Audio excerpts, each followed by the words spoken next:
right, everybody, welcome back to the Be That 1% podcast. Today, our guest, Justin Hibbert, makes another appearance on the show. He was on episode 124 and shared his journey about going from nightlife to becoming a 2-time Ironman, which was incredible. If you have not listened to that episode, definitely go back and listen. But Justin and I have always, connected through our mindset and through Greek life and UNLV to the industry here in Las Vegas. And I've always admired the work that he does and the person that he is. So I'm like, dude, let's get together. Let's create some content. He reached out to me and was like, bro, let's get another podcast episode going. And so we aligned. Here we are. And we're going to talk about what's new with you and kind of how you think and all the exciting news that you want to announce to the world. Awesome, James. Thank you. And thanks for having me back. I'm happy to be here. Yeah, man. So obviously you came from the nightlife. I know that, but for some listeners, they may not know that. So do you want to give us a crash course in who Justin is and how you got to a 2-time Ironman?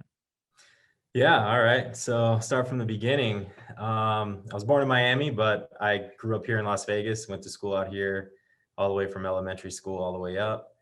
Out of high school, I worked in the union and I did some odd jobs. And all of my friends that were in high school went on to pretty much be in the industry. And I was that rebel always saying, I don't know if that's for me. I don't want to do it. And then one of my best friends, Justin Levy, and I were traveling Europe as sort of his graduation from college present from his parents. We went to Europe for 60 days. And it was there that I had this epiphany that I wanted to be around people my own age and just network and make a lot more friends and all that. And one of the best ways to do that was to get into the industry. And like I said, luckily enough, all of my friends growing up, they were already had high positions in the industry. So I started making a few phone calls while I was in Amsterdam, actually. And sure enough, this idea of becoming a host was presented to me by one of my good friends, Thomas. And I had no clue what a nightclub host did or was or anything like that. I had no idea how they got paid or anything. And Thomas was like, listen, don't worry. You got the look, you got, the gift of gab. You can talk, you're a likable guy. He's like, you'll make for a good host. He's like, it's something that you just kind of learn as you go. So I was like, okay, cool. He set up the interview, and sure enough, right when we touched down back in the United States, I went to an interview. Embarrassingly enough, I wore the same suit that I wore to prom, which was stolen from my dad's closet, because at that time I didn't own any suits, nor did I have the money to, really purchase anything like that. And I ended up getting the job. I got hired. And then, like I said, I knew nothing about hosting, so I was just kind of thrown into the fire. And this back then, timing has always worked out in my favor, and we'll kind of get into that. But back then, the big nightclubs were obviously XS was a mega club, and Pure was kind of coming to an end. I didn't know this at the time, but it was Pure and Wet Republic, and these big, huge DJ contracts that we know now didn't exist. So what was currently still the playbook for nightlife was to have celebrity appearances.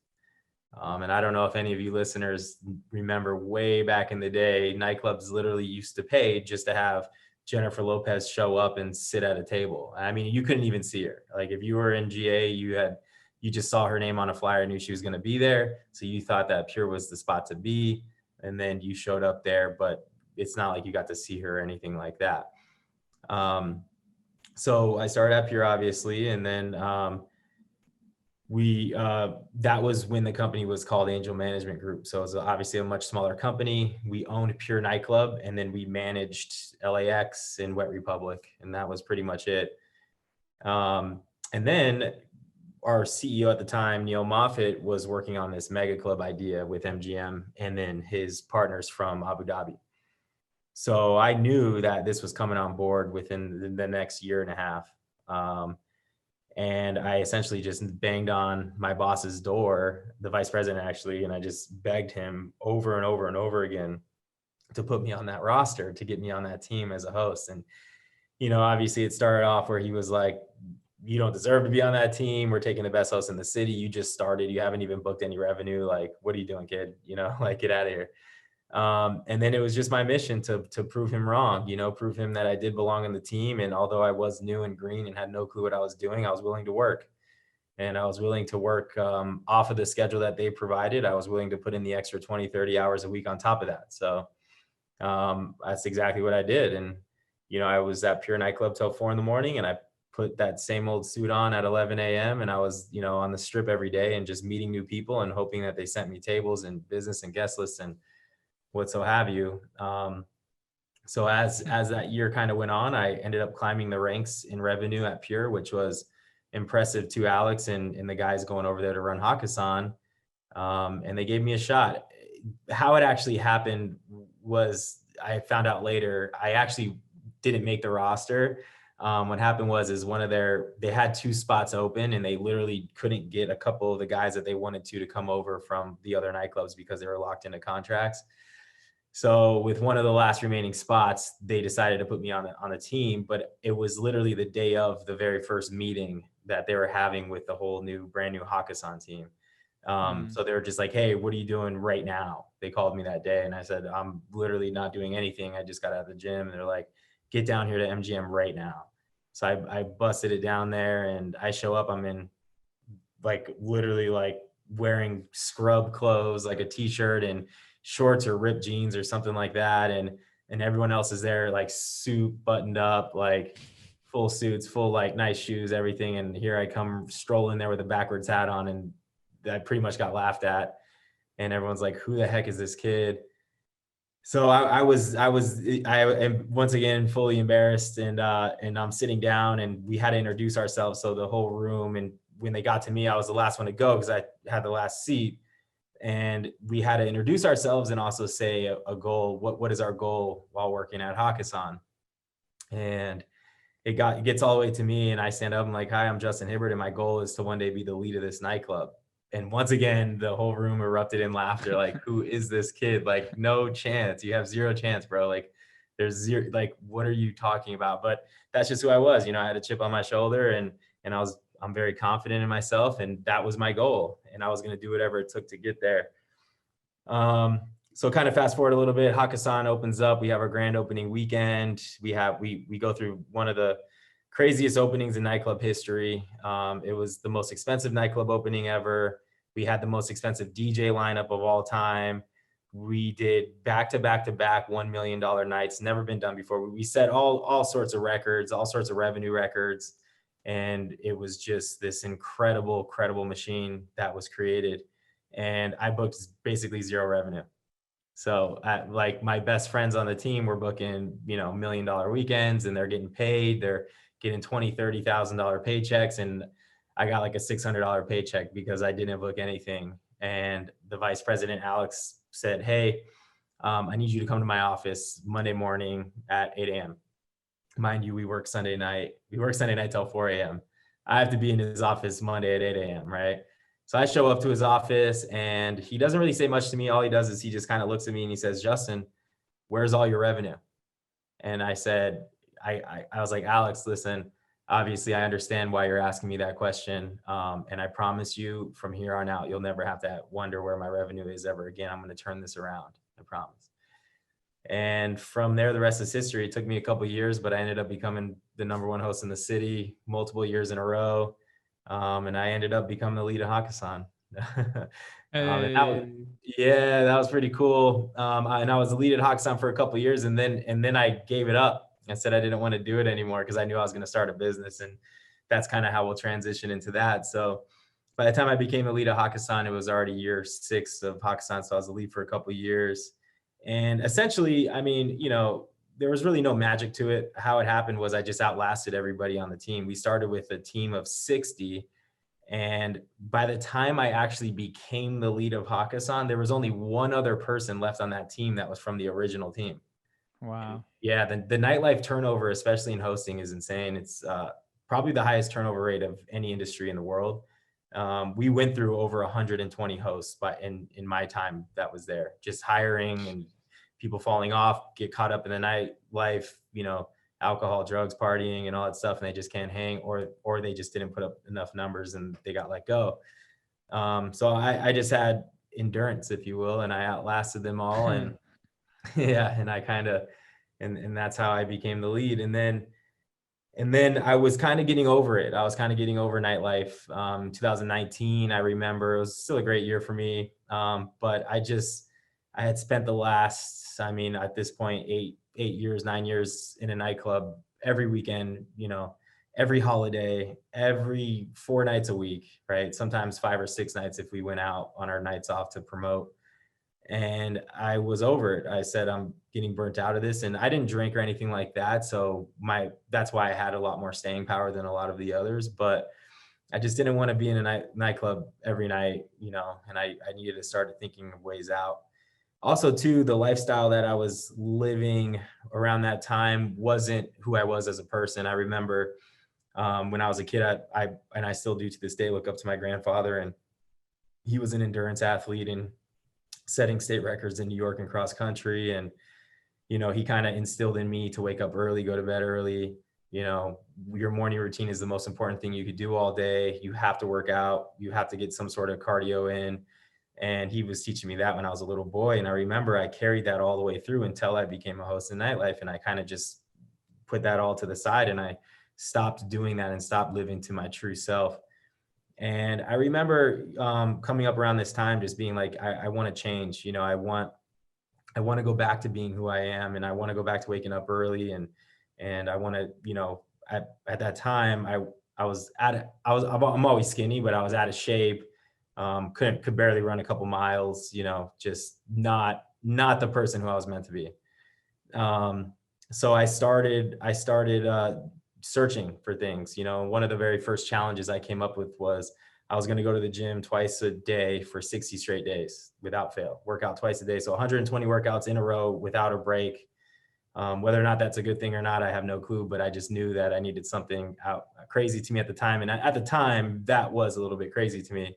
And I did that. And I remember I ended up bulking up and getting in shape a lot faster, and I became a lot stronger than I ever thought I could be. And that's simply because of the genes that come from my grandfather and my dad. They were athletes. So, muscle memory and all that stuff. And I have very good genetics thanks to them. So that was the first challenge. And then after that challenge was over, I was like, I love this life. I love being disciplined and waking up early for the gym and also working out at night. How can I continue this? And at the time I had a buddy that worked at Hakkasan with me that had just bought a road bike, and he was telling me how fun it was. And he was doing 5-10 mile rides. And he's like, dude, grab a road bike, man. Let's go riding together. So I said, okay, cool. On my birthday in 2018, I went and bought a road bike. And that kind of, I'm an extremist. So when I get on a bike, at first I'm going to try 20 miles. Then every day I'm going to have to ride further than I did the day before. That's just how I am. That's how I think. So Dustin hung on, and he was riding with me a lot, in the beginning. And then I got kind of crazy, and I was like, dude, let's see if we can ride 100 miles. And he's like, yeah, this is where I'm going to tap out. 60 miles is good enough for me. And I started just pushing myself over and over again, riding further and further and further, until it kind of just became a thing where it was easy. And then that kind of got boring, and I was like, man, what's next? I always loved, kind of running for fun. And so I started to look into what the next challenge was. And that's when I found triathlon. The scary thing about triathlon is I never swam, organized before, like swimming laps. Obviously I know how to swim and I know how to survive if I was in water, but I never actually swam like a freestyle stroke or anything like that. So I was like, okay, this is going to be challenging. This is something that if I sign up for this, I'm going to have to teach myself and learn, and actually learn how to do another sport. Cause we all know how to run. We all know how to ride a bike. Swimming is a whole nother ballgame. So, I started looking up triathlons here in Las Vegas, because I knew if I signed up for any sort of race, then I would force myself to get into the pool, And while I was searching for a triathlon race, I saw an ad for Ironman, and I was like, oh man, what is this? This is interesting. And what hooked me was they have obviously a very well-branded video, and that video kind of motivated me. It actually got me like kind of going. Like I was like, wow, I want to run through a wall right now. This is the best motivational video I've ever seen. And that was it. I looked up races, and there was one, I think 4 months later, and it was in Florida. And I was like, cool, I can go back to, Florida, the state I was born in, and try to become an Ironman. And I signed up. And mind you, I signed up without even have jumped in a pool or, not like an Ironman is a marathon run at the end, as we all know, or maybe not. And I never ran a marathon before ever. I've never ran further than like 3 miles in my life. So I knew, I was like, all right, it's time to get to work, And that's what I did. And I quickly realized that I had no clue how to swim. Like, I was the worst swimmer on the planet. I would panic. I thought I was going to drown. I mean, mind you, the pool's 3 feet deep, and I was drowning. I was drowning in the pool in a 3 foot deep pool. And I was panicking, and I was sucking in water, and it was terrible. So that was my main focus. I watched YouTube videos, and I basically went to the pool all day, every day. I lived in the pool, just teaching myself how to swim and watching other swimmers and asking questions if there was anybody else there. And yeah. And then when it came down to the biking, I knew I had the bike, right? Because I had ridden 100 miles before. So I knew I had that. I knew that was going to be my strength. And then when it came to the running, I had no clue what I was doing running. I just knew that if I just ran a lot, maybe I would build up enough endurance to hang on. So I only had one pace back then. It was go all out for as long as you can. And then hopefully the next day you can go a little bit further. And that's how I trained running. And obviously I realize now how stupid that was. So yeah, that's kind of how I got into and signed up for Ironman. Now, fast forward to the race. I jump in the water and I get 300 meters in, and I'm getting kicked all over the place. As you've done a half. There's about 3,000 other athletes out there, and they're swimming on top of you, and it's kind of a mess. It's absolute chaos. So not only was I going to panic in the water just being by myself, add on athletes swimming over you and kind of getting my goggles kicked off and all that, it was just the scariest thing I've ever been a part of. And I remember I wanted to quit. For the first time in my life, I was in an event or doing something that I was probably about 99% of the way there of just quitting. And how I would have done that was I would have just gone over to one of the canoes or jet skis, and you tell them, hey, I don't want to do this anymore. And they essentially take you out of the water, and they take you back. And I was on my way. Swimming over to a canoe or a jet ski to quit. And on the way over there, I remember just being like, what a disappointment this will be if I quit. Like, what a disappointment this would be to my family. Now, granted, they would have been proud of me no matter what. But one of the things I kept thinking of was, they're rooting for me, and they're watching. They're watching on their phone through the Ironman tracker. They're watching on a computer, and they're rooting for me. And the thought of having somebody back here where we live, and I'm all the way in Florida, them watching me, what a disappointment it would be if they kind of see me veer off track and then my race is over before it really ever began. So I said, you know what, screw this. No way I'm quitting. So I was going towards the canoe, and then I peeled back in and I got back on course. And I just remember telling myself, like, hey, listen, if I just keep going forward, I will finish this race. No matter what, if I'm doggy paddling in the water, if I'm crawling on the run, if I'm walking my bike, right? If I get off my bike and I'm walking my bike, no matter what, if I just keep moving forward and do not stop moving forward until we reach the finish line, I'll finish. And that became my thought in my mind. Like in golf, you have swing thoughts, right? That became like my race thought, if you will. And I was like, just keep moving forward. And eventually I started to loosen up, but I basically breaststroked the entire swim, which the breaststroke is very slow, and that took a lot out of me because, a freestyle, once you get into a groove, you can go pretty fast and you're more efficient. Right. But a breaststroke, man, I essentially, because I was so scared to get my head under the water because you couldn't see.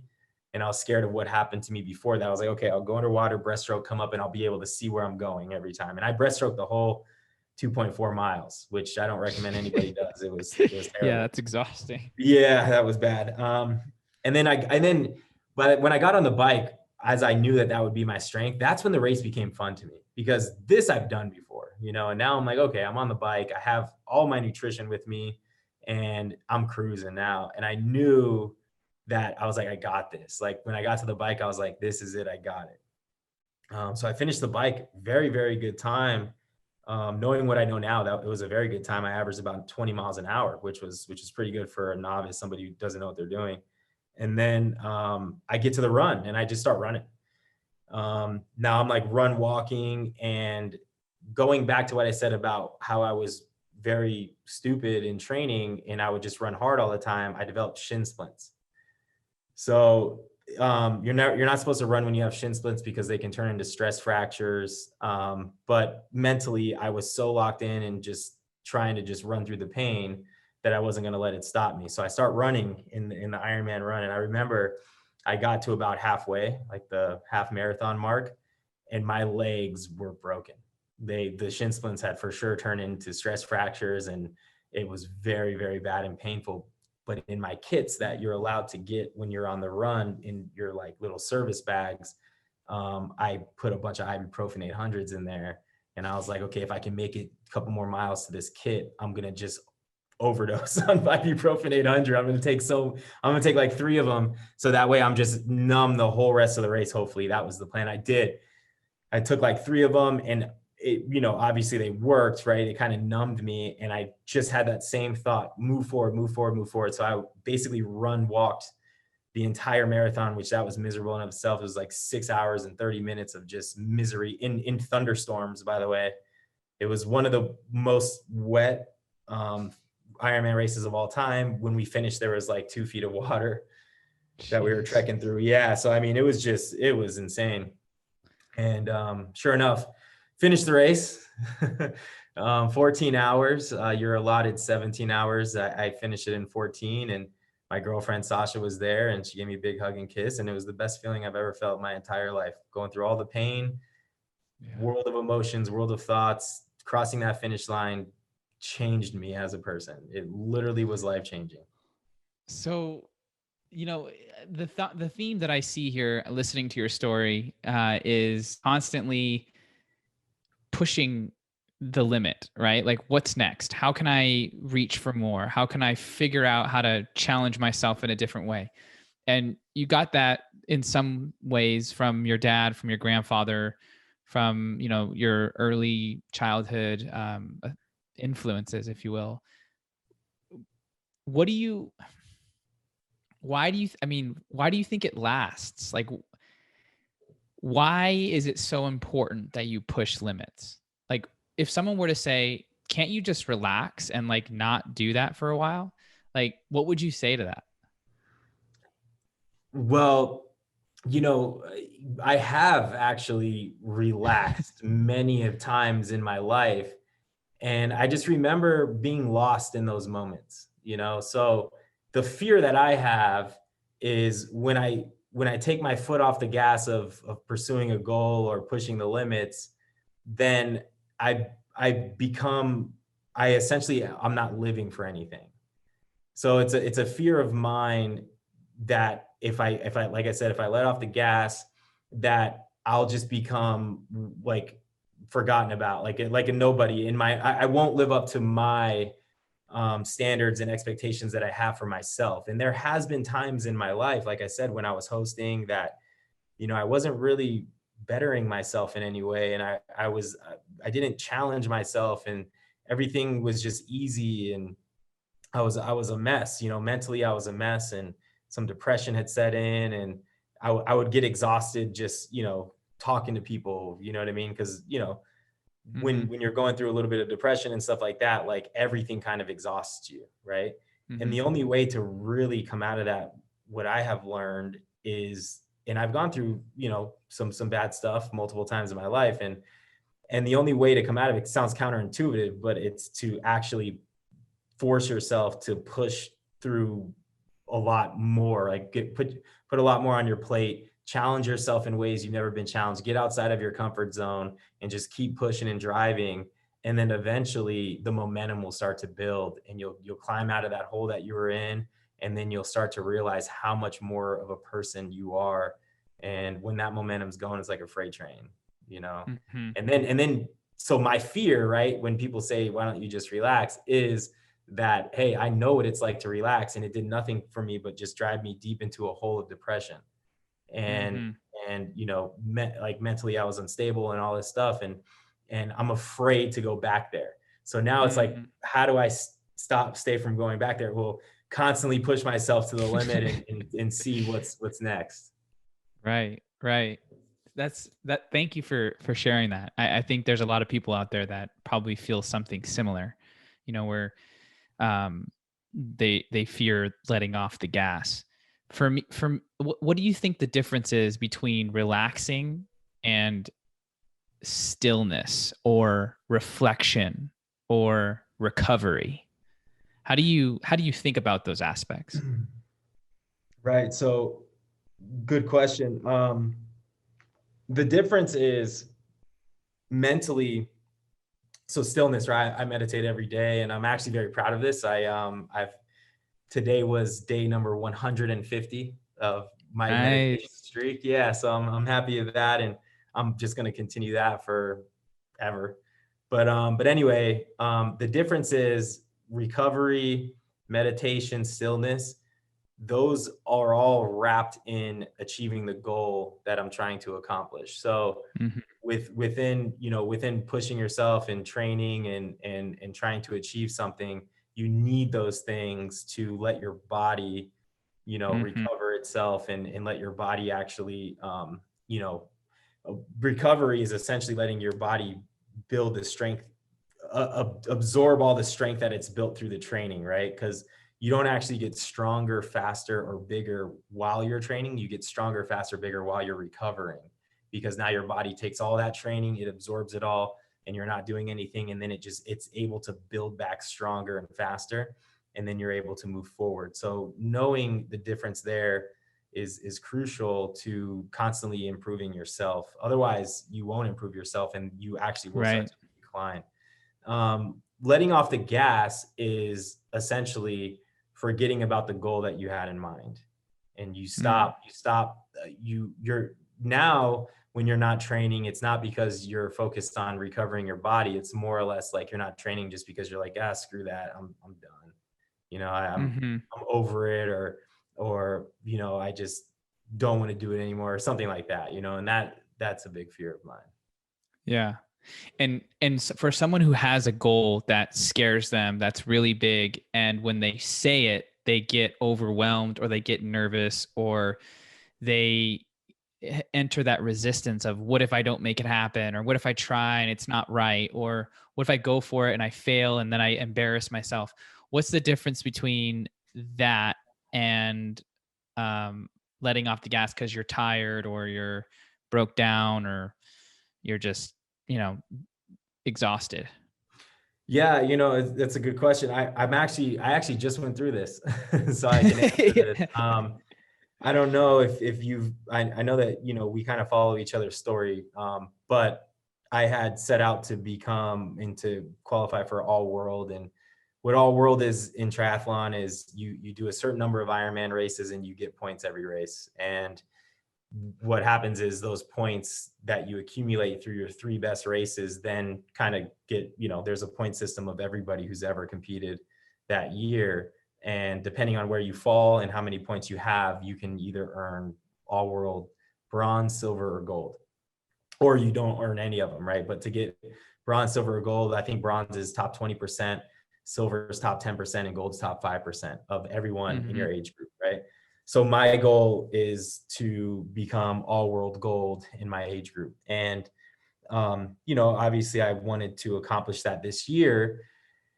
And, over my breaking 10 race, which we're going to get into, because that was the documentary one, I had injured my leg again. I didn't run properly in training, and I ended up breaking my leg again in two places. So Mm. what ended up happening was I started to train again. I was in crutches and a boot / cast for about 12 weeks. And after that, I'm like, all right, I'm back. Like, I want to start training again. And I probably rushed it a little bit too soon, but I started training and I got a run coach this year.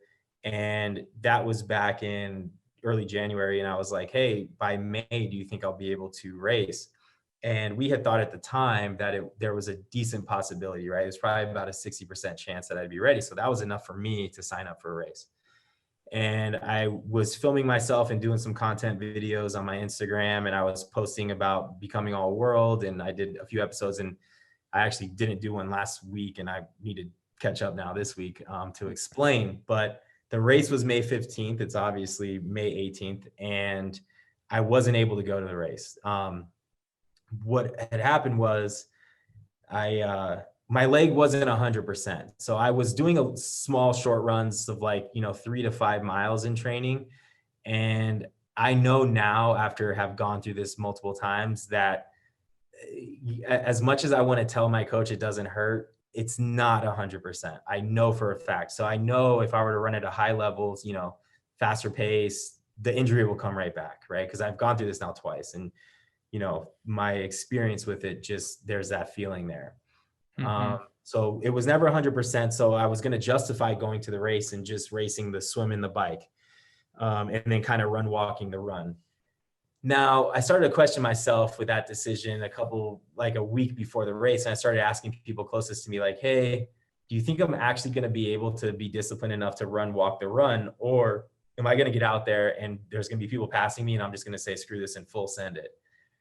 And, it was split like 50-50. 50% of the people were like, yeah, I think you'll be disciplined because you've gone through this before. And the other 50% was like, Justin, I've known you your whole life. Like, you're going to be stupid and you're going to try full sending this run and you're going to hurt yourself. So I started to really question whether or not going to this race, traveling across the country, as traveling with a bike, your Ironman gear, and my friends weren't able to go with me because of their prior commitments. I would be going by myself for the first time, traveling to a race by myself without like a support crew there. It just started to weigh on me and I started to get stressed out. I was still going to go. And literally 2 days before the flight, I came down with the stomach virus that my whole family got. My brother got, my mom and dad got. We were all hanging out on Mother's Day. And that was just it. That was the sign. That was the nail in the coffin. That's what I was like, you know what? This is a sign. I should not be doing this race. And I pulled out. So to answer your question with that long story, it's like, I'm disappointed in myself. I was hyping myself up like, yay, this is my first race back. I made these videos and I'm embarrassed to, have to post that I'm not even going to the race. I'm embarrassed to post that like I wasn't ready. And, to me, in a way, it was a little bit of a letdown. And I kind of, not necessarily let off the gas, but for the last couple of weeks, I haven't been training as hard, or I haven't jumped back onto my schedule just yet. Now I know that I'm going to, right? I have all these plans and I've written it all down, and the goal is still the goal, right? This race was just one of many, right? And the races are starting to open back up now. So I'll have plenty of other opportunities, but I was so upset that it really kind of sidelined me. And for the last like week and a half, the race was on the 15th, but when I decided, so I guess, sorry, for the last week, I've literally haven't jumped on a bike or haven't gotten the pool. I've done some strength stuff, but it's tough, man. It really does stink. It sucks because like when you're sidelined like this and you have this feeling and this emotion, no matter how strong you are, it really, what I'm going to have to do and what I will do is just jump back into it right away, and I will. And I know it's coming because mentally I'm starting to get, come out of the rut that I was in. But yeah, it did sting a little. Yeah, I bet. Especially when you put so much effort into it and it consists a lot of your thinking, right? There's a lot of time and energy that gets put into the idea of doing it, completing it, competing in it. So when that doesn't happen, it's kind of like a letdown Oh, and the hardest part for me was the fact that like this same injury is why I failed the Breaking 10 race, and it's like, so imagine, multiple times now I've failed the goal, and I've put myself out there to the point of filming a whole documentary. I put myself out there time and time again, and it just seems like more times than not, I've failed. And this was just another one of those mini failures where it was like, I said I was going to go do this race. I prepared for it. I trained for it. And I Right. didn't do it, Well, and so that's another thing that I think about too. It's like when the end date gets moved, right? I want to get this thing by June 1st, 2021. And then as you get closer, like, I'm not going to get this done by then. So you move it back. I've always thought, like, is that failure or is that postponement? And is that postponement bad? Because maybe you could finish the thing by June 1st, but it wouldn't be 100% what you want. And if you pushed it back 2 weeks, then the quality that you want that experience to be could be there. How do you think about that? Well, that's a great question. And I think about it, and this is one of my mottos that I've trademarked for B10. And what it is there is no finish line. Yeah. And that's what I've been saying to myself to answer that question, right? Like, we set personal goals, whether you want to run a marathon, whether you want to do an Ironman or a triathlon. And in those instances, there is a finish line for those races, right? Sure. Your whole goal is to cross the finish line. And maybe you're a little bit more advanced and elite and you want to cross the finish line in X amount of time. But in life, there is no finish line.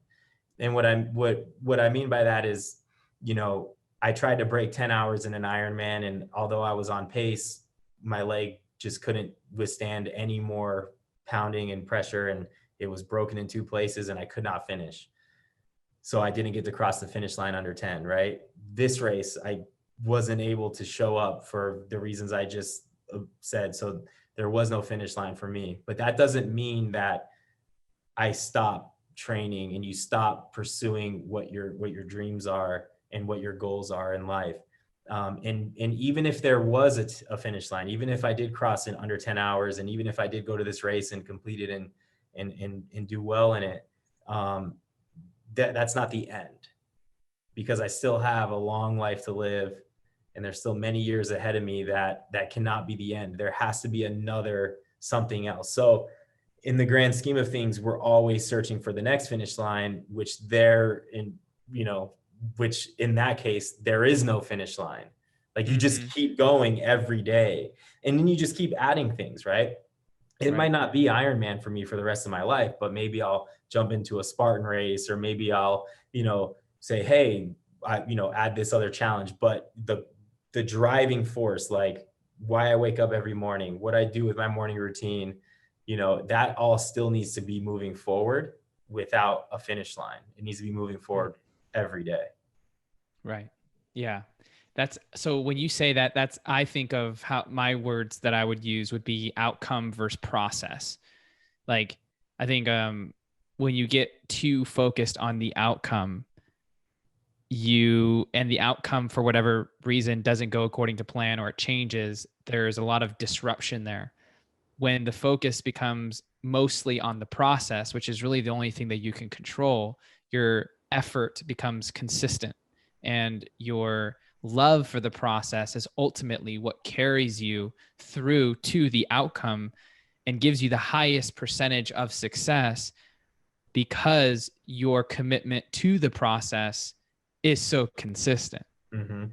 And so, like, for me, like when it comes to producing content or growing my business, or serving a different type of clientele, or being a father, or being a better husband, like there are no finish lines with those. They're like little mountaintops, but as soon as I get to a mountaintop, there's always a higher mountaintop. So if I play the game of I want to climb that mountaintop and that's it, that'll never be a thing, because once I get there, I'm going to have a different vantage point. I'm going to feel different about it. But if I fall in love with being a dad. Right. Yeah. But if I fall in love with the climbing of the mountain, then when I get to that top, I'm going to be just as excited to climb another mountain. Right. And I'll appreciate the mountaintop that I'm at while also being excited for the one that I'm going towards. And so focusing on that process for me has allowed deeper levels of gratitude, but also helped me facilitate deeper levels of mastery, because mastery comes from the commitment daily, not from the trophy that you hold in your hand or from the money that you have in your bank account. Those are just residuals of committing to the process so consistently. Yeah, exactly. Those are the results of the process. Yeah. Yeah. Or Exactly. maybe there is no top of the mountain, right? Like I say, there is no finish. Yeah, right. But see, Right. the trick of it all is that we have hope to reach the top, Mm-hmm. but the mastery of it is realizing that there is no top, Right. right? So it's like, Yeah. when it's easy to set a goal and say, I want to run, a marathon or like I said, whatever that is for you, or I want to reach this certain level in my business, or I want to reach this certain revenue target. And then to just work for that. However, the real masters understand that there is no finish line, right? There is no top Right. of the mountain. So once you change your perspective and you fully embrace that, and you understand it and you live it fully, you'll just keep going and you'll zoom past any goal that you ever had, any level that you thought you wanted to reach, you'll go way higher than that. Yeah. Yeah, exactly. How much time do you spend in each of these categories? So if we look at time, right? Past, present, future, that's at least how most of us choose to view time. I have a different opinion, but let's just use those for now. How much time do you spend in the past? How much time do you spend in the present? And how much time do you spend in the future if you were to break it down as best as you can? Yeah. So, okay. Now, okay, I'm going to answer this in two different ways. So Okay. if I'm not dealing with any sort of pain, depression, or I'm not going through any sort of ruts or anything like that, if everything is functioning perfectly, I am 100% in the future. I Mm, personally never ever think about the past. I'm kind of laughing while you ask me this, because this is the argument that my girlfriend Sasha and I get into all the time. She likes to think about the past, and I'm so far ahead in the future that we're never present. Like, you know what I mean? right, right, We right. always have to pull each other to the present to be like, hey, be with me right now. Like, let's enjoy this time we have together in this moment. And she's always in the past and I'm always in the future. So like I said, to answer the question, if everything is functioning perfectly, and then I'm 100% in the future, which then makes me a little bit anxious. I'm always a little bit anxious. I'm always Right. searching for what's new, and I'm never really, I'm always kind of changing, right? And there's some people that I can get along with because they're along the same lines, and there's some people I can't get along with because they're always like, dude, you're always changing things, right? And in running a business, I'm always ready to adapt and change. Whereas some of my team members are like, hey, let's give this a shot here. Like, you're ready to Right. throw it away after the first failure. Like, let's let it ride. And, so I have a lot of people around me that keep me as close to the present as possible.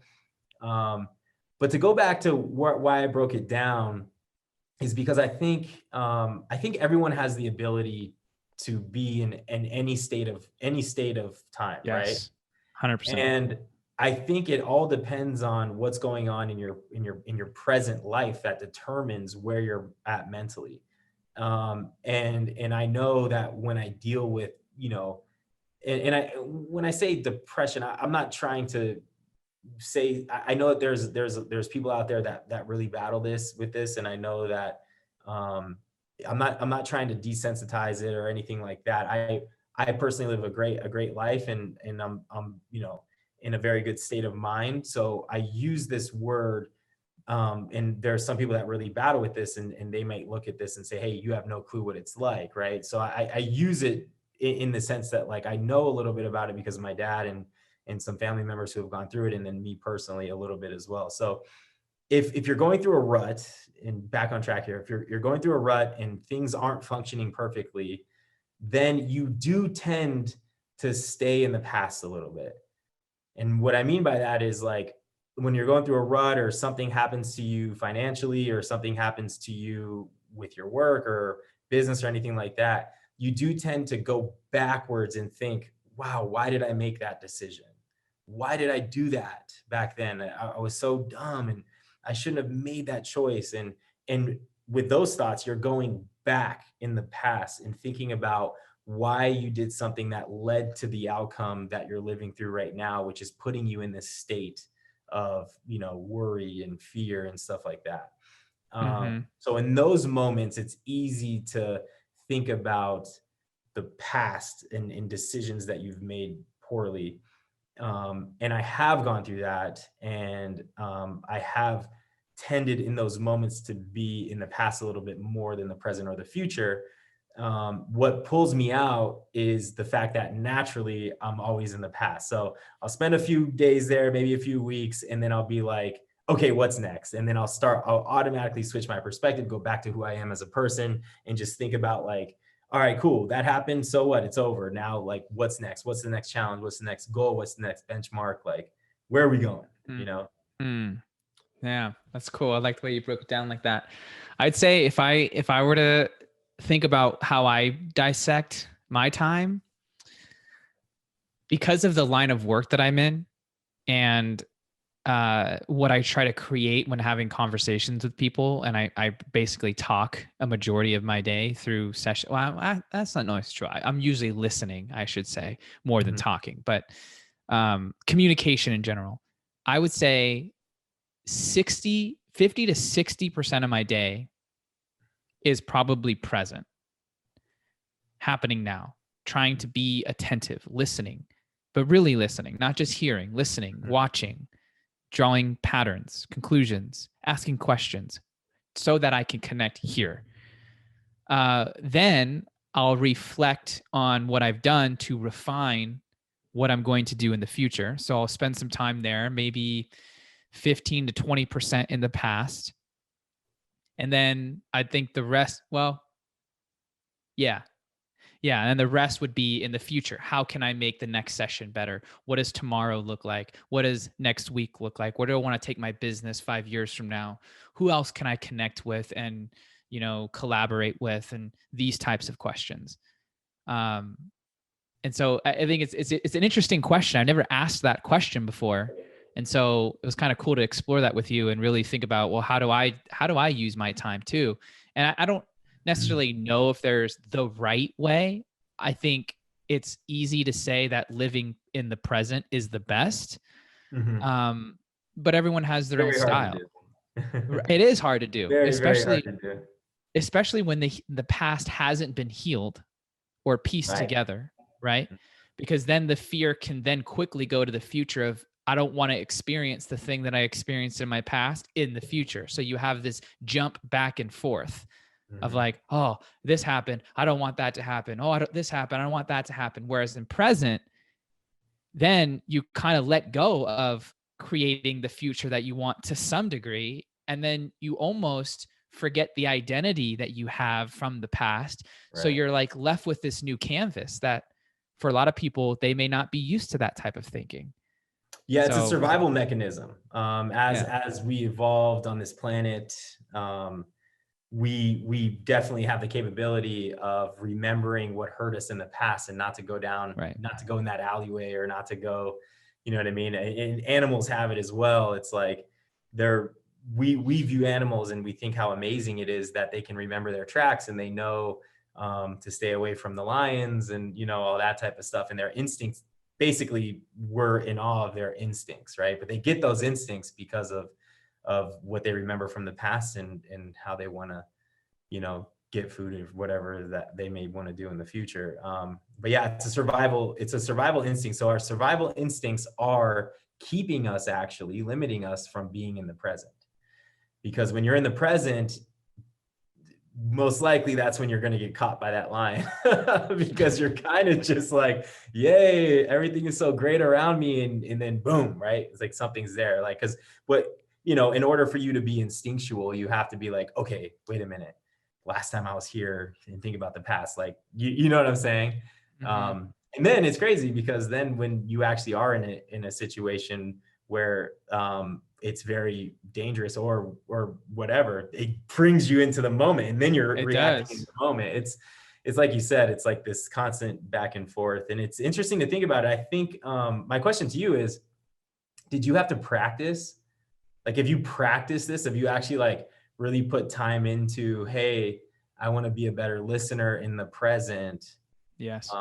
Yeah, because it does seem like that question came from a state of practice that you've actually put a lot of time and thought into.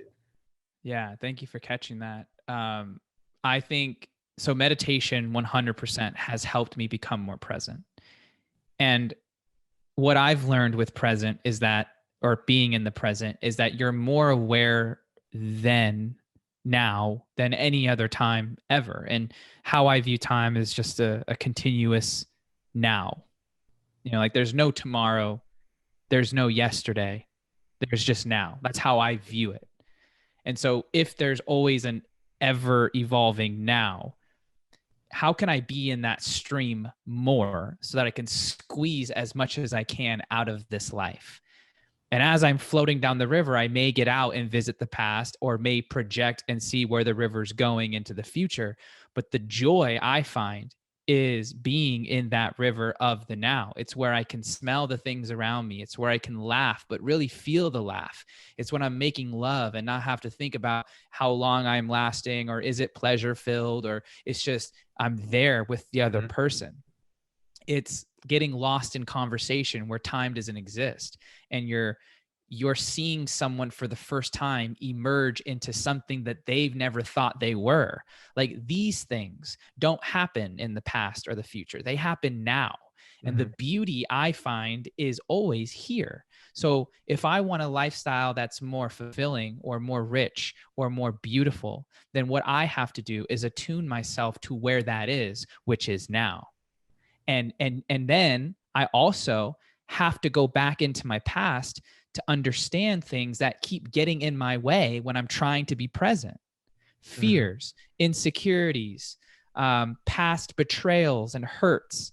And I'm creating a course on all of this. But when I understand all of that, or at least a good chunk of that, then I am aware of when it comes into my mind in the present, so I can quiet it down through my practice of the meditation, of asking different questions, of knowing where my posture is, monitoring my breathing, all these other, strategies and modalities that I have, so I can quiet the past. And as I focus more on the present and maximize whatever's happening now, I create more of that in the future. So this beauty that I'm experiencing now, I'll keep experiencing more of in the future, because the moment is, and the river, so to speak, is carrying me in that direction. And it's always moving forward with no finish line. Correct. Yeah, exactly. Right. No, I mean, dude, I love it. And while you were talking, I was thinking about, a lot of the things that are created for us today that are looked at as, and unfortunately, they're created in a way where it's actually bad for us. Actually, all their sole goal is to make us feel more comfortable in the present, right? So let's just use like ice cream as an example, right? Like ice cream obviously is very sweet, and if you eat too much of it, it's not good. But in a way, these things that are kind of bad for us also relieve us of the stress that we're feeling, that we could be feeling by thinking about the future or the past, because in the moment, you're going to taste this ice cream and you're going to be brought right back into the moment. And for as long as that lasts, you know what I mean? Like, that's why we love those things and we're addicted to those things so much, and that kind of made me think about a lot of vices that are out there, are just made to ease ourselves. Right. And it's an interesting play, because I definitely agree. And I love what you said about being more present and in the moment. And I just also think to myself that, like, but we have to be careful of what is bringing us into the moment, because a lot of those things can actually hurt us. So yeah, what you said about being aware of what brings us into the present, because we could easily become addicted to things that aren't healthy for us, or any form of addiction has drawbacks, right? Obviously, if it's a synthetic one or drug related or anything that's harming us, that's not going to be a good thing. Right. But what brings you into the present could be, your environment. It could be nature. It could be your significant other. It could be reading a book. It could, something that is, I guess, most would seem as a more supportive thing definitely would be probably more of where you would want to go rather than Yeah. the Yeah. I quick just hits think of. being aware of the bad things that bring us to the present and why they're so effective. Right. Mm-hmm. So I think it's very important for us to be aware that, like, okay, the reason why I feel so good when I eat this junk food is because and not only does it taste good, right? But the sole purpose of why you feel good is because it brings you into the present moment. It relieves the stress of wherever you were at in your mind, whether that be the past or the future, the anxiety of the future, or the depression of the past, right? Um, Mm-hmm. these things that people create that are actually bad for us in the long run are literally just to solve that problem. And it being aware of that and being aware of what those are, yes, you can then make the decisions of, yeah, going for a walk in the park. I mean, that's probably the Mm-hmm. best thing you could ever do. And you're going to get more joy and satisfaction out of that than you would eating, a bucket of ice Right. cream. Right. Yeah. So here's another question that I've been thinking about a lot lately, because the brand Be That 1%, obviously your brand B10, they're very symbolic in the sense of going against the grain, doing hard things, challenging yourself, doing what most people won't. Uh, with that type of mindset, obviously it may not be for everybody, but for us, it seems to be most in alignment. What have you found the drawback, if you want to call it that? Maybe you call it something else, but what are the sacrifices that maybe people don't know that comes with operating with that mindset? Um, yeah, there are sacrifices, and then there are other drawbacks as well. And one of my biggest drawbacks, and it's funny because I talked about this a little earlier, but I've also was thinking about this a lot, was the fact that I have failed, and my failures have been out there and pretty soon are going to be viewed by the world, with the documentary failure, that goal. And like I said, like, there have been so many things that I've put myself out there to be in this very vulnerable spot, and literally just haven't accomplished what I set out to do. I still failures Yeah. can be looked at in many different ways. Like, I still accomplished a lot, and there's stuff to be proud about. However, I have set some really outlandish goals, and falling just short of those. They've been very out there. So a setback is being able to withstand that, and understanding that it's okay to be vulnerable. It's okay to put yourself out there, and it's okay, like you said earlier, like, are there ever really failures if you put yourself out there and you go for something, right?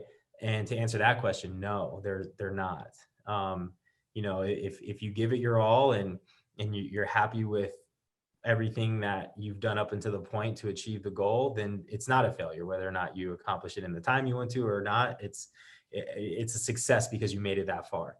Mm-hmm. And then the other part of that question is, like, with like business, and a little bit of like an entrepreneur life, like, the setbacks and the sacrifices are, with personal relationships, because a lot of the time I am, like I said, always thinking about the future and how to optimize things, how to better the business, how to better myself. And one of the biggest sacrifices, and something that I'm currently trying to work on, is, you know, spending more time and having more of a balance with the people who I love, and my friends and my relationships, and and being a better person to them.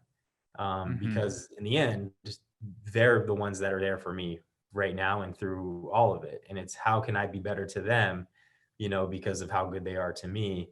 And I think learning from you, possibly, how to be more in the present when I'm around Mm-hmm. them, I think that is something I could definitely do a lot Yeah. better.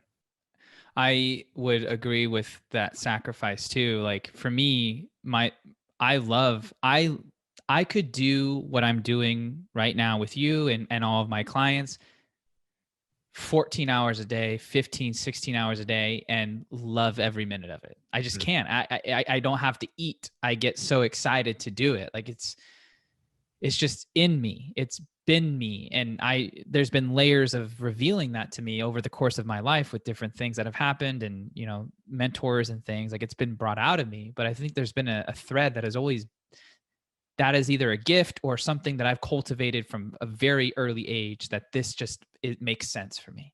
Mm-hmm.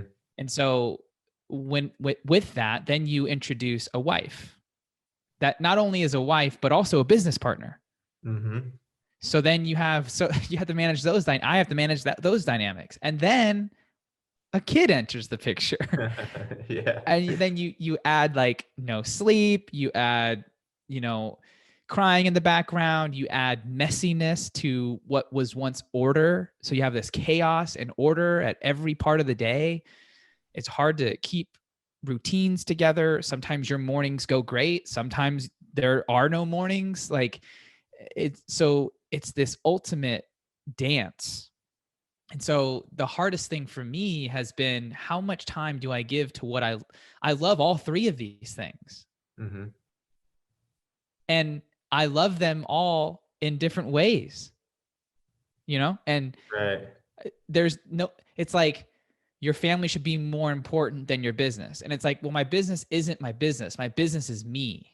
My business is Same with me, my yeah. expression. Mm-hmm. Yeah. My business is my expression. And so to let go of that would be to let go of a part of myself that makes me feel most alive and makes me most me, which is Mm-hmm. what attracted my wife, which is, I believe, what will make me a better father. Right. So I have to keep mind of like, where's that line? And then how much time do I need to spend with Amanda so that she feels loved and that I feel great having loved her and continuing to love her? And then, you know, how much time do I need to spend with my son to develop him, to protect him, to teach him, to learn from him? I don't have answers to those questions. And every day it's different. Some days I work those 8 hours. Other days it's 4 hours. And so I've gotten rid of the term balance a long time ago because I just don't believe in it. Mm-hmm. I believe in harmony. There's going to be days where your business, or in my case, my business, demands more of me. There's going to be moments where me and Amanda is most important. There's going to be moments where Aiden and I, that it's only that. And so it for me, cultivating that in the moment awareness around being mindful of all the goals that I'm holding on to simultaneously and seeing, okay, where's the most pressure that I need to lean into, right? And just, I don't know how to explain that other than how I did. It's just a harmony, and you just got to be okay with not having it equal out to the same, because it won't ever be the same. There's going to be periods where it's high and low, and you miss it, you don't miss it, and that's a part of it. You know? Right. So, yeah, something you said stuck with me was that you don't believe in balance and that you just believe in harmony, and keeping everything in harmony is the goal. And I actually, that really caught my attention, because I previously have struggled with quote unquote balance. And maybe if I changed my perspective to realize that there is no such thing as balance, because balance is just the perception of somebody else in what you should be doing, right? Like if somebody looks at you and says you have no balance in your life, that's just their opinion of what you are actually doing. And maybe to them, you don't have any balance because they like to also do these other things and go out and party, whereas you might not want to do that. And you're just keeping your river moving forward in that harmony. And, you know, and that was an awesome way to describe it. And I think I'm going to run with that. I do now fully embrace that. And now you're right. There is no balance, and it's just being with whatever you're currently doing. I guess being as present and attentive as possible will keep things as harmonious, you know? Yeah, exactly, dude. That you said it. That's it. Like 20 minutes with Amanda uninterrupted could be the equivalent of 2-hour dinner but living in different time zones. Yeah, checking your phone and Yeah. yeah, just not being present. Yeah, dude, wow. Right. That's You powerful. know? That's powerful, yeah. Yeah. And like at the end of the day, all we care about is being seen, heard, understood. And if we could really lean into those moments and minimize as many distractions as possible, allowing what's happening now to emerge and amplify, then not only did it become more memorable, but it becomes more enjoyable and time melts away. So the 20-minute actual time frame can feel like an eternity. And then you're like, damn, did you get your cup filled? I got my cup filled. Awesome. Like now Yeah. it's on to the next thing, you know? Yeah, 100%. Wow. Yeah, no, there's a lot to learn there. And there's a lot to be said from that. And I'm gonna keep thinking about that for sure because I think you're 100% right. I think that could solve a lot of problems that I personally have as well because I'm trying to go for this balanced sort of life. And I think that's just causing more problems because I'm thinking like, okay, well, if I'm spending X amount of hours doing this, then I need to spend X amount of hours doing this. And that's the wrong way to look at it. You shouldn't look at it in the sense of time. You should look at it in the sense of, fulfillment and keeping cups filled and all of that. Right. Because Yeah. like you said, Yeah. it might, there might be a day where where you are spending, and it's not that you have to, but it's that you are spending 8, 9, 10 hours on your craft. But in all reality, that is who you are as a person. And then the 20 minutes to a couple hours that you do get with your wife and your kid is all that's really needed because you were so in the present moment because you were able to be in the present with your craft that it allowed for you to have that moment with them. Exactly. And if I cut that 8-hour workday because I felt guilty for not being with Amanda or Aiden, then now I can become resentful for them not understanding that I love my work and what I do, that I wasn't allowed to do it. So then I'm not present, even though I have more time with them. Yeah. Right. Sometimes Because then more time is not always best because you're not even present in the moment. You're not there because you're thinking exactly. about what you could have been doing for the rest of the 4 hours. Exactly. Yeah. Exactly. It's a disaster at that point. Right, right. Yeah. So yeah, No, I like it's that, not man. easy, but it's definitely it's like yeah, and that's why a dance I feel is the best way to describe it because a dance it doesn't you're not the only one in that dance. You could dance by yourself, but to ultimately experience the dance, you need someone else. So when they step, you step. When they step, you step. When you step, they step. And like Yeah. it's constantly moving. It's not robotic, right? Nothing in life is robotic. It's very there's an organized chaos to it. And so, It's you know, energy and wavelengths, right? It's yeah, energy that, we are our energy, right? We're not yeah, what we do or who we say we are. We are our energy and people will feel that and that's how they, interact with you as well.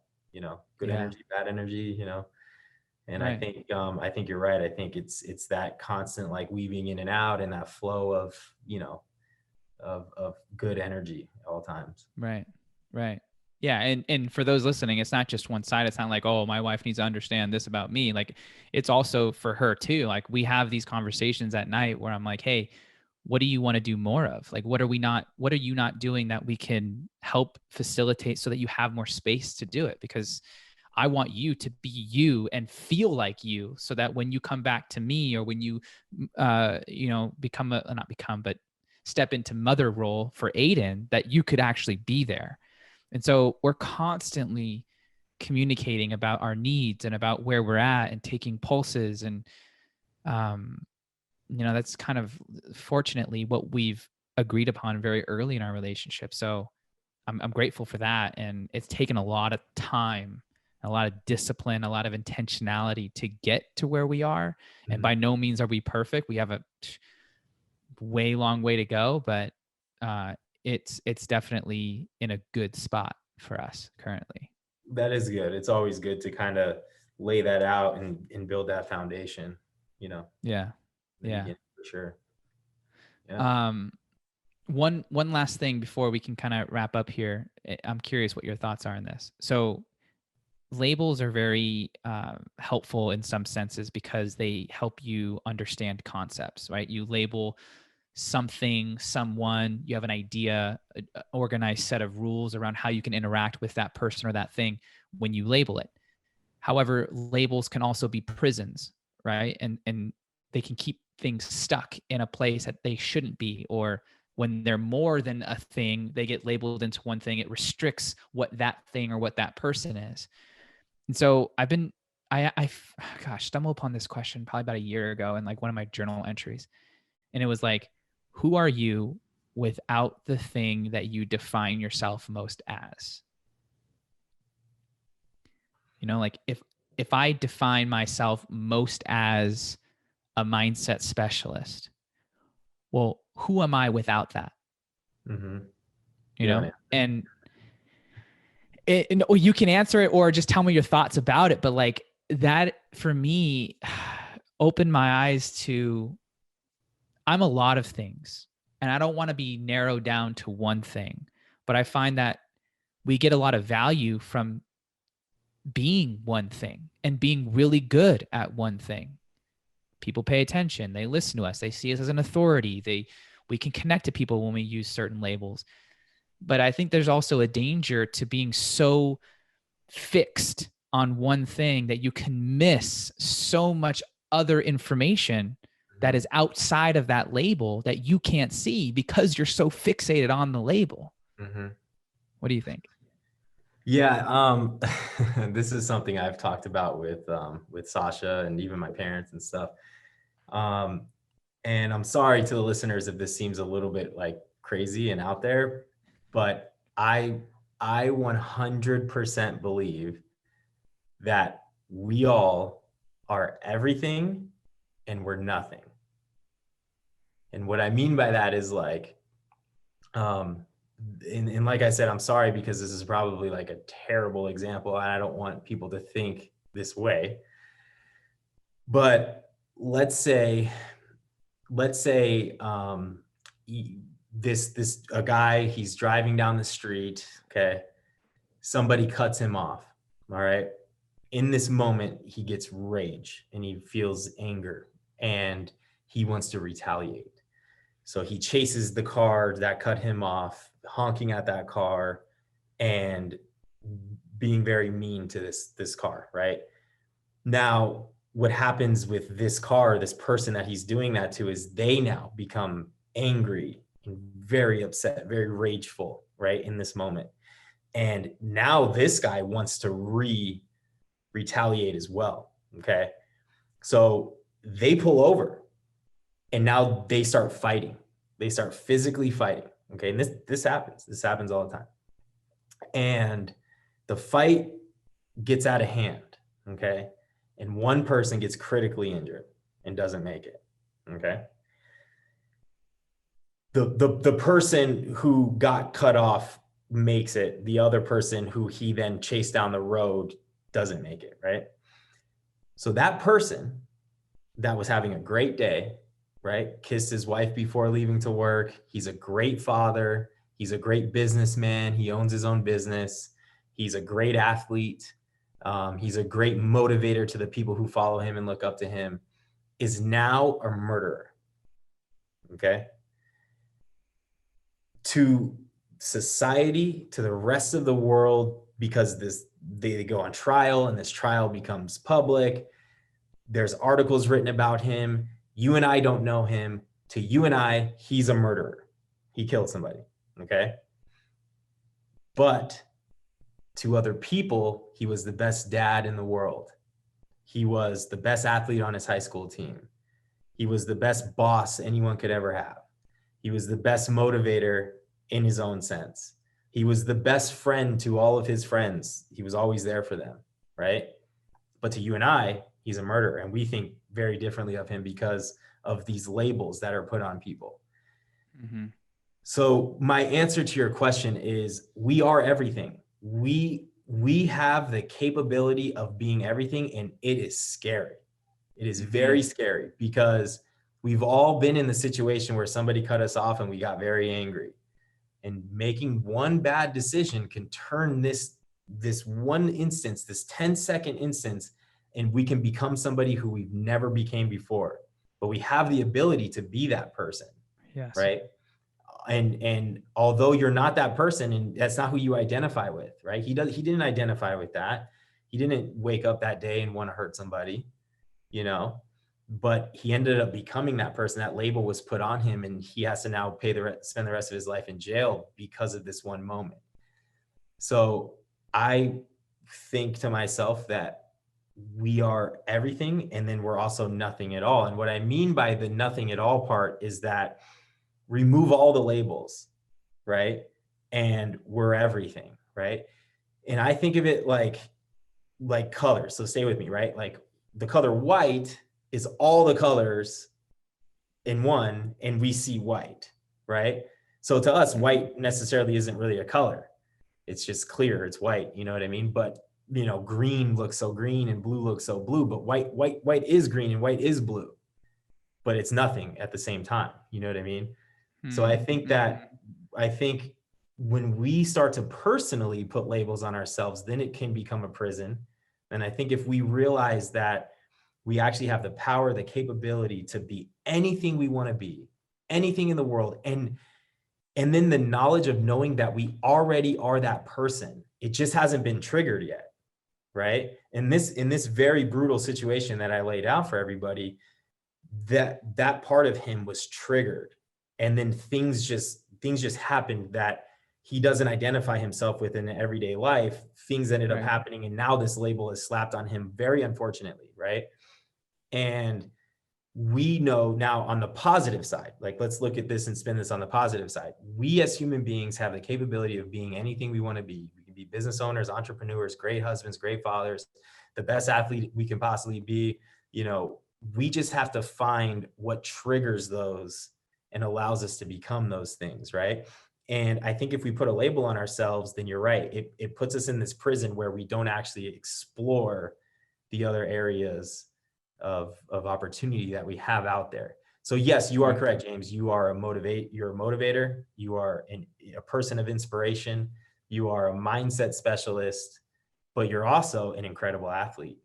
You know, you completed a half Ironman. You're a triathlete, right? You're also a great husband. You're a great father. You're a great friend. I know you as a friend. You know, I don't identify you as a mindset specialist. I identify you as a great person who has been a great friend to me for many, many years. You know, we have had a lot of fun together, and we'll continue to have a lot more fun together, right? The mindset part is just, oh, James has studied this, and he has the knowledge within this. And if I ever have some mindset questions, I know I can go to him because he's very knowledgeable in that field, because he triggered that part and he opened that area up, and he became that person. Yeah. I can be that person. Anyone can be that. Like the study, the knowledge, and the passion. If I have that within me to put it behind that thing, I can do that as well. You know? Right. So yeah, that's kind of how I answer your question. And that's how, you know, when people say to me, like, I can't believe that person did that.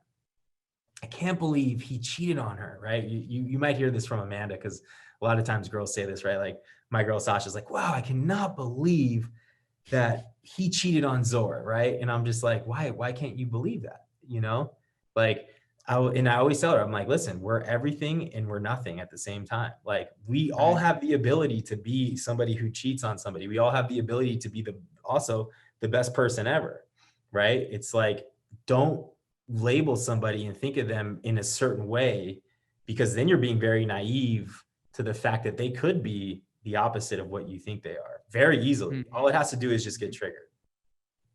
Right. Yeah. I love that, dude. Yeah, it's so true. Like it's hard you don't know the context. You don't know what was going on. You don't know their life leading up to it. So for you to think, oh, I would not have done that in their situation, that you can't say that. You just can't say that. You don't know. Neither would he. Yeah. Right. And research would show that you probably would have done the same thing. Which is the scary part, man. That is the scary part, right? You know, it's like, but I think through meditation, and I had told you, you know, I've been meditating now for quite some time, many, many years, through meditation and through the understanding, right? If we actually understand that we are everything and we're also nothing at all, I think we can control our emotions a lot better. 100%. So I think that 100%. that's how we, and then we live in this present, in the present as much as possible. And we're able to really control the trigger points, because if anger gets triggered in us, we don't know where that's going to go. We have Yeah. no clue where that's going to go, man. You can get very angry, you can snap, and unfortunately you snap, somebody takes the wrong step, they trip out into traffic, and anything can happen. You have no clue where that's going to go. Right. And then there's, I'm obviously using a lot of bad things, but there's also the reverse of this, right? We get very happy about something, and we get motivated to do something, and we should never not do it because that's not what, quote unquote, our label is. We should always pursue it, right? Because you never know, one day you can be an Ironman. One day you can accomplish that goal that you once thought was impossible for you, because, quote unquote, that's not your label. Right. But we have to remember, we're everything and we're nothing at all. Everyone's an Ironman. They haven't triggered it yet. Right. Right. So Carl Jung, famous psychologist, his philosophy was that we all have light and dark, and that most people aren't good because they want to be good. They're good because they're afraid of being bad. They're afraid of breaking the law, right? So they're scared into being good. That's not good. No. What is good is when you know that you're good and you're bad, and that you could be really bad, but you choose to be good. The awareness, the awareness of knowing that you are everything and you're nothing is then how you live the rest of your life, is the better way, is good. Correct. Because then you have compassion for things that are different than you, which softens the harshness of polarity. When people feel that they're being rejected, when people feel that they're not being loved, when people feel that they're being judged, they get aggressive. They get hostile. They can get very angry and like fight, and things that weren't anything can turn into a big something. But when you say, look, I don't know what it's like to be in your position, but I understand that I have the capacity of doing bad and good. And although what you did wasn't necessarily acceptable, I could do my best to try and understand how things may have led up to that moment.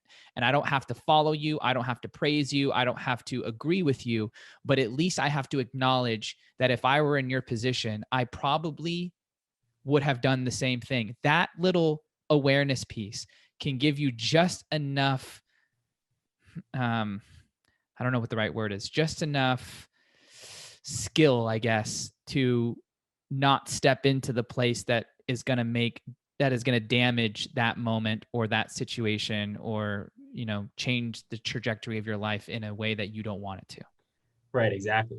Now, and you don't even have to think that, like, if given the same situation, I probably would have done that, which is most likely the outcome. However, you can think that given the same situation, I have the capacity to do exactly what you did, because we are, unfortunately, capable of being everything and nothing at the same time. It's like we're nothing without labels, but we're everything with labels, right? And it's like and I go back to what I said before, all we actually really are is just energy.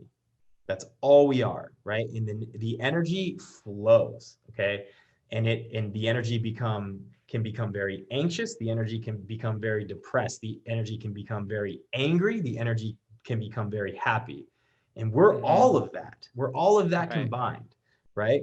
We have all lived great lives, but we have all felt what it feels like to go through a time of hurt and pain, and we felt the highs of being on top of the world, right? And it's just the understanding that whenever you're feeling highs, the next most likely scenario is going to be you're going to start feeling some lows, okay? And that's just how it is. It's this bobbing and weaving, right?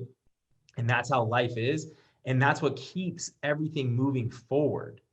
And it's what keeps evolution happening, right? In the good sense, because you can't have these people that are always feeling these highs and these people that are always feeling these lows. There'd be this incredible divide and nothing would ever get done, because the people that are living the highs wouldn't want to change anything, and the people that are living the lows would be too unemotionally or too emotionally attached to the low that they couldn't possibly achieve anything to make it better. You see what I'm saying? So every person has to go through life this way. And if you understand that, hey, right now I'm on a high, things are going really well for me, I accomplished the goals I wanted to accomplish, I have all the success in business that I want to have. You have to understand that the most likely scenario is going to be, you're going to feel some sort of lows. Now, it might not be within your business, it might not be within your relationships, but it's going to be in some sort of way where you're going to feel it. And if you understand that, and understand that that's just how life is, and you live in the present moment and you meditate, you're able to control your emotions a lot better to make the correct decisions while going through that, right? Now, the vice versa of that is very true. And I think what the audience is going to attach to the most with this is that when you're going through the lows, we all go through them, okay? The most likely scenario is going to be the highs, all right? Now, the key is to, when you're going through the lows, to know and understand that, hey, I will come out of this. And we are going to ebb and flow our way up to the highs. But when we achieve that, not to label ourselves as somebody who is depressed, and then, because then you won't be able to relish in the success that you have, and you wouldn't be able to fully maximize the highs, because you know what I mean? You're not who you are. You're not, you know what I mean? Like, you're not low and you're not high. You're just this energy that feels both of them. Right. Right. And I think and you have to be really careful too about how you label the thoughts in your mind when you're in the lows and the highs, especially with the highs. Because what I see a lot of times is when you notice you're on the uptick, when you notice you're climbing up the hill, and you are operating with the philosophy that you're saying, with the thought process that you're talking about, you can proactively start expecting the downturn without fully appreciating the uptick. You can sabotage yourself. Exactly. So you don't fully get the joy of the hard climb up because you're already preparing yourself for the way down. Yeah. You're like, wait a minute. I'm not supposed to be here. This isn't supposed to happen to me. Right. You have to understand that the reason why you think that this isn't supposed to happen to you or me or anything like that is because of labels that society likes to throw on people. And we've been suppressed for so long, or, we've been depressed before, and there was just no thought of coming out of it. But like I said, we are everything and nothing. And what I mean by that is we are all depressed and we are all anxious. We are all happy. We're all sad. We are all very capable of being any person, any label that anybody has on them. We're all that same person. We are. Our process is different, and we choose to live differently is what separates us, right? Mm-hmm. But we are everything that you could possibly be, right? Like I said, in that scenario, like that guy is now, I'm not talking about anybody in particular. I just completely made up a story, but that story is a very true story. Like, everyone knows somebody like that. And it's like, that guy is now labeled by society and the rest of the world as somebody who killed somebody, and now he's in jail. However, that guy was the best dad in the world. He was the best employee at his job. He was the best boss. He was all these other things as well. And we're everything, we're everything. Mm-hmm. And it's the understanding that we have the capability of being everything, which will then allow you to make better decisions in the moment. When you do get cut off, unfortunately, on your way to work, Right. So good. I appreciate you, man. Thank you for your insights and your I know we kind of went off on this. That was good. That's how it works. Than our talk before, but that's great. Hey, it's growing, bro. It's going up. Yeah. So I know we have a couple minutes left, but I want people to know your business and what you're doing with your new supplement line, and how great it is, and what you're working there. So within the remaining minutes, can you give us an outline of what that is, how people can connect with you, and how they can get involved and try out your stuff? Yeah, of course. So I had this brilliant, very original idea that, because I got into fitness and it changed my life and how I've always been into fitness and I became an Ironman, that I was going to start a supplement business. And of course, I'm joking when I say this was a very original idea, because obviously the supplement space is very saturated. And I quickly realized, what I'm up against when it comes to these big boys that are in this. One of the problems I wanted to solve within the supplement space was, you go on any particular website, I'm not naming anything in general, but you see all these different supplements, right? You see like a pre, a post, an intra, a vitamin, a different type of post workout, a different type of recovery supplement, a BCAA and all that stuff. And I fell victim to buying it all and spending a lot of money every month and having my cabinets filled with different companies and different things that I thought that I needed to take because of their very good marketing strategies on, what is good for the body. So what I did with B10 was I essentially took 6-7 of the, most elite standalone products, and I condensed them down into 3 daily servings. And I created our B Elite Performance Stack. Now, that's not to say that we're not going to have additional products for particular things in the future. But our goal behind B10 is to make supplements and nutrition easy. And what I mean by that is, like, you get the B10 Elite, the B Elite Performance Stack, and you know exactly when to take them, how much to take, and you know that you're going to get a full daily serving of all the supplements that you possibly need, including vitamins, minerals, BCAAs, pre-workout energy, citrulline, beta-alanine, carb source to keep you going for your intra-workout.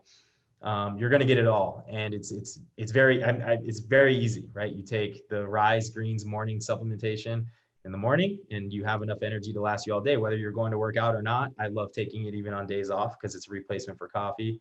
And it's a very healthy supplement. And then when I'm working out, during my workouts or endurance, rides or swims or runs, I mix up the Endure formula, and that's going to keep my glycogen levels, filled, my electrolytes stored, and I'm going to be able to push a lot further and, hopefully continue to set new PRs. And then the Post is a vegan recovery protein shake that has multivitamins in it and BCAAs to support muscle growth and recovery. So yeah, that's essentially what I did in creating this.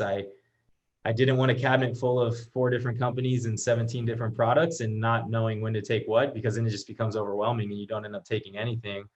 I wanted to essentially make something that I was going to take personally while I trained for Ironman and other races and other challenges. And now, essentially that's what I'm doing. So B10 Elite Nutrition, on Instagram, it's B10 Nutrition. And obviously my name, or J_Hibbert, is my Instagram. But now what we're kind of struggling with as a new company is product market fit. It's very, very easy for me to rattle that off the tongue and to explain to you, James. And when you get your stack, you know exactly what to do with it. But it's a whole nother ball game when trying to project that message out to the rest of the world, or somebody who comes to the site for the first time, somebody who doesn't know who I am, doesn't know what we're trying to accomplish. So we're constantly trying to optimize the site, landing pages, and our marketing to project exactly what I just said. And we are stuck in that phase right now. And I must say, it's a very fun place to be. It's a very creative state of mind because we're constantly throwing different ideas. We're throwing darts and seeing what sticks. But also we're spending a lot of money and not seeing much of a return right now too. But, there's definitely some risks there. And the fact that I haven't had a job now in 14 months or a steady income, life's a lot different. It's a lot different for me. I look at things a lot differently. I'm very in tune with my finances for the first time. I'm very frugal. And this quote unquote entrepreneur lifestyle, which I don't necessarily like using those terms, but I will in this situation. It's very different, and it's not what I thought it was going to be. I will say that right up front. But at the same time, it's not what I thought. It's everything else, right? It's everything else. So it allows me to be creative. It allows me to, to be myself and to pursue even more and more dreams with it. It allows me to daydream and think about how great things can be, and to think about creating new products and continuing solving problems that people might have. So in that sense, it's very fulfilling and rewarding But we are in the stage right now where we haven't really got to that reward fulfilling moment because we're still trying to crack through. But yeah, we just got to keep our heads down and moving forward. Yeah. Well, everybody listening, go check them out. Go try the stuff. I'm trying it currently right now, and I love it so far. And thank you for putting all the work in and creating something like that, making it easy for everyone to take nutrition. So Yeah. much love, brother. Thank you for coming on the show. I appreciate you. And any last words before we wrap up? I just, I would want to end it on, just always remember, the ebbs and the flows and the energy, and understanding that we are everything and then we are nothing, right? It's the moment that we're living in. And then just remember that there is a way out. You just got to keep moving forward. There is no finish line. Trust the process, and you will achieve what you set out to achieve. Yeah, you basically just summarized the whole episode, bro. I love it. If you only listen to that part, you're good. Oh, all right, man. Have a good one. I'll talk to you soon, brother. All right, James. Thank you. All right.